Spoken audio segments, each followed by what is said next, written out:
Hi there. Once again, thank you, and I mean it, for joining with us in this Thought for the Week.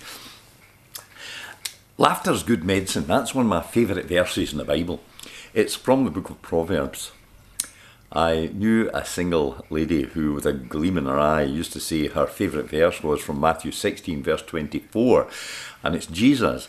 If any man would come after me, let him. And she would stop there. But the older I get, the more wisdom I see in those words about a merry heart and good medicine, or laughter's good medicine. It's a question of attitude, isn't it? It's a question of living in the moment. It's a question of declaring, this is the day the Lord has made, and let's be glad and rejoice in it. I remember many years ago, when I was at Bon Hill, there was an elderly lady, almost in her 90s, who fell and broke her hip. And I went to visit her, and she was up in traction with a big smile on her face. And she fought back and began to get up and be around again. It was a great thing. But then, did she not break the other side? I couldn't believe it, and I thought, this will kill her. And I've got to be honest with you, I went to see her in the hospital, and I was dreading it. I walked in, and there she was, looking up at me with a big smile on her face, and she said, "Am I not a silly girl?" You couldn't beat it. Some of us would lie fuming, questioning why God put us in that position, but not her. She took life as it came and was able to laugh. All of us have baggage from the past, things we wish we hadn't said, things we wish we hadn't done, but there's nothing we can do about the past. It's gone. And as for the future, it's in God's hands.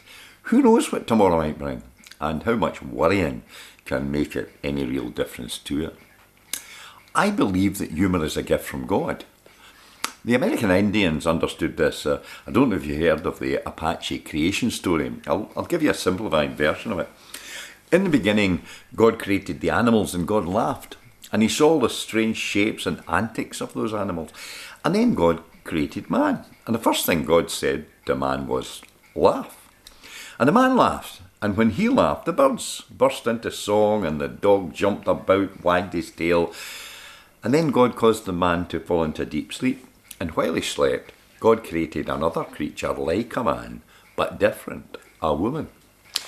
And when the man awoke, he beheld the woman, and he laughed in delight, and the woman laughed in return.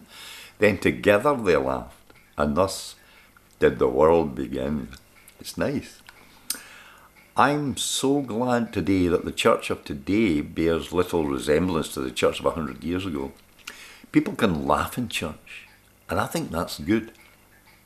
A few weeks ago in Lomond, the schools were back and the children had turned up on Sunday and I didn't expect them. And whenever they're there, I usually set a time to speak to them, and I'd forgotten all about it. So I just said to them, listen, it's great to see you today, but I honestly don't know what I'm going to talk to you about.